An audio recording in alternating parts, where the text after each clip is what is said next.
Olá, estou aqui nesse vídeo 2 para falar de alguns temas da psicanálise que contribuem para a nossa disciplina em questão. Então, para que você possa evoluir na leitura do texto e na própria construção desse saber, é muito importante que você entenda esses conceitos, que são o sintoma, a resistência e a transferência. É válido lembrar aqui para você que eu estou trazendo aqui de uma maneira muito simples, muito objetiva e, claro, de alguma forma reducionista também. Esses são conceitos muito complexos que, para se ter um entendimento melhor, você tem que aprofundar nas leituras. Mas aqui, a fins didáticos, eu vou fazer esses apontamentos desta maneira como eu descrevi, tudo bem? O primeiro que nós vamos falar é o sintoma. O sintoma em si, de forma geral, né, ele é aquilo que denuncia, ele é aquilo que chama a atenção, é aquilo que faz com que algo encoberto se torne perceptível. Mas o sintoma, ele não está, como é que eu posso dizer, a quem o vê não faz menção direta à sua origem. É como se fosse um enigma a ser decifrado. Então, de forma geral, né, e vou fazer aqui um exemplo, né, de um sintoma físico, por exemplo, a febre. A febre, ela é sempre um sintoma. A febre, ela não é o problema em si. Ela é aquilo que vem denunciar o problema. Então, sempre que um sujeito ele está febril, cria-se, instaura-se a necessidade de decifrar esse enigma. Por que se está com febre? Possivelmente um processo inflamatório, possivelmente a presença de um corpo estranho, como um vírus, né? Algo que o corpo está ali tentando combater e faz denunciar esse combate através da febre. Então, do ponto de vista médico e clínico, a febre ela precisa sim ser tratada, mesmo sendo sintoma, precisa se regular a temperatura corpórea, mas fazer um processo investigatório do porquê daquela febre. Agora, se nós pensarmos da perspectiva psicológica, e aí eu começo agora a adentrar com vocês no conceito psicanalítico, os sintomas, eles podem ser dos mais diversos. Ele pode ser uma depressão, ele pode ser uma angústia, ele pode ser uma tristeza, ele pode ser um mecanismo, né, defensivo, ele pode ser um estado de espírito, né, uma repetição de certos comportamentos relacionais e por aí vai, né, uma multiplicidade. Mas que na psicanálise nós entendemos que o sintoma é o que faz o sujeito sofrer, que muitas das vezes é o que vai fazer o sujeito sentir a necessidade de se tratar, de buscar uma análise, né, ou seja qual for outra psicoterapia, mas que ele não é em si aquilo que nós queremos, enquanto analistas, né? Ele é aquilo que nós recebemos, é tudo que o sujeito pode dizer naquele momento, mas que nós vamos acolher nessa perspectiva, nessa percepção de que é um material a ser decifrado, de onde ele vem, o que o produziu, né? O que isso quer dizer, o que está por detrás. Então a psicanálise ela acolhe muito mais do que o sintoma, ela acolhe o sujeito do sintoma, o sujeito sintomático. Né? Como a gente lê em alguns momentos na literatura, o sintomal, né? Estou sentindo mal, esse é o sintoma. Então, mal de quê? E aí, através do discurso, através da fala, da livre associação, que esse sujeito vai poder falar para além do seu sintoma. Claro que no primeiro momento ele vai contar, né, do que ele está se sentindo, mas ele vai até motivado ali pela presença do analista, ir além e se surpreender, é claro, muito, quando ele chegar a entendimentos, a insights, né, percepções de qual é a origem desse sintomal. E quando isso acontece, é claro que aqui há todo um processo que não é tão simples, né, e não é tão direto assim, mas quando se chega a esse momento de ter-se a percepção da origem, é quando o sintoma não se faz mais necessário, né? Ele já permitiu o deciframento, e aí o sujeito pode, a partir dessa tomada de consciência, desse entendimento, buscar saídas, né? Ele deixa de ficar refém, capturado, né, daquilo que era inconsciente e pode, então, decidir fazer de outras formas. Muito bem. Então, esse conceito de sintoma, ele é muito importante para nós compreendermos todas as áreas em que a psicanálise deixa a sua contribuição. Né? Sempre que nós falarmos de sintomas sob a perspectiva da psicanálise, você vai compreender, então, que o sintoma ele é uma manifestação para que a gente possa acolher e a gente possa atravessar e aí possibilitar um deciframento para se chegar naquilo que está por detrás e que são as coisas que de fato nos interessam, ok? Agora vamos para o segundo conceito, vamos falar da resistência. Que está muito ligadinha aí ao sintoma, não é à toa que eu selecionei para trazer aqui nesse mesmo vídeo. Quando o sujeito ele traz o seu sintoma, o sintoma é uma forma de denunciar, mas a permanência, a insistência com o sintoma é uma forma de resistir.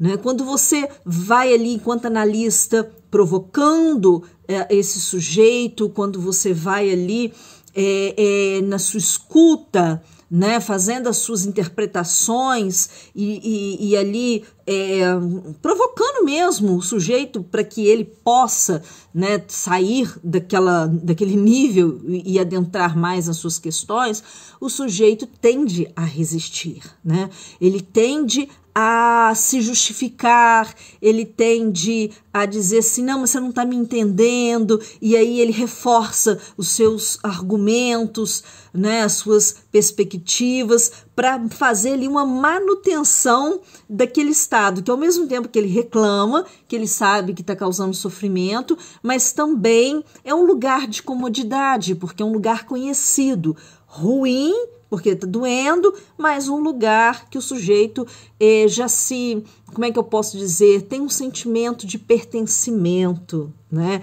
Como se aquilo dissesse da própria existência do sujeito. Então, a partir dessa resistência, o trabalho torna-se, de alguma forma, dificultado. O trabalho do analista, ele encontra ali um dificultador, né?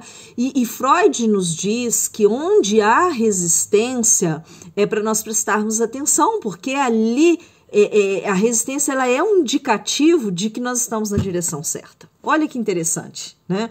Então, se houve resistência, eu estou na direção certa, mas o sujeito está resistindo. E aí, o que fazer?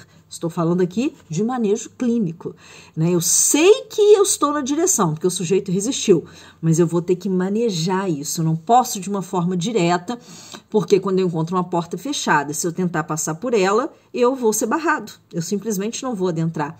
Então, a gente aguarda e bate na porta até que ela seja minimamente aberta. Vamos só pensar por que o sujeito resiste, né? Antes de nós falarmos desse bater na porta até que o sujeito abra. Por que o sujeito resiste? Um ponto muito importante para nós colocarmos é que a psicanálise trabalha com os conceitos de consciente e inconsciente, que estão presentes lá na primeira tópica. Depois Freud ele vai dar uma consistência maior na segunda tópica, né, e vai trazer dentro do consciente o conceito do ego, né? O ego é onde reside as nossas construções sociais, morais, daquilo que nós temos como noção de certo e errado, de pode, não pode.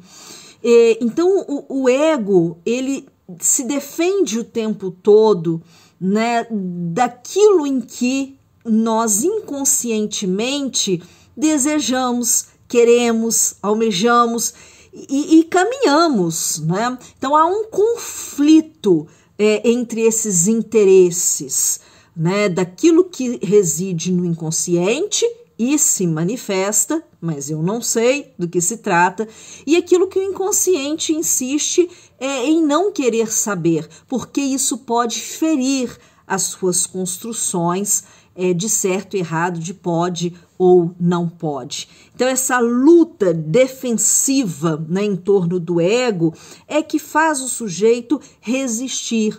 Então, o sujeito não resiste ao analista, ele resiste a saber dessa verdade do inconsciente, que embora esteja ali ativa, operando, porque a resistência não impede a ação do inconsciente, mas impede que o sujeito saiba sobre ela.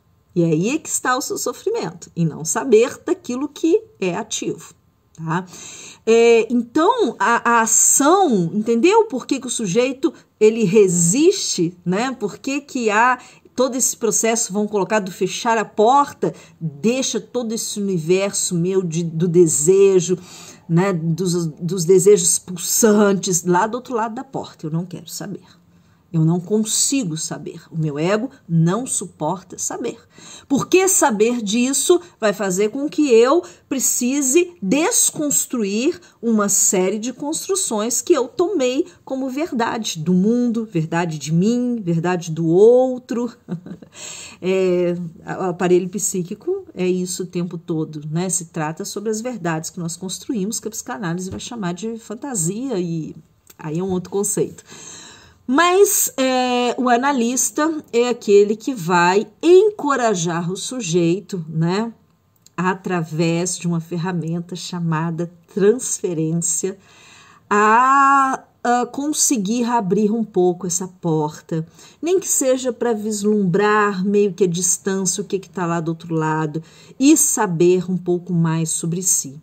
Então, essa transferência, e eu estou passando para o terceiro conceito, eu posso dizer aqui que ela é esse vínculo que se estabelece, né, de confiança, esse laço afetivo, porque nós somos seres que trabalhamos no laço afetivo, que se estabelece entre o analista e o analisando. E aí, através deste vínculo, o sujeito ele se sente encorajado, porque ele não está mais só, né? Agora ele está acompanhado pelo trabalho ali do analista.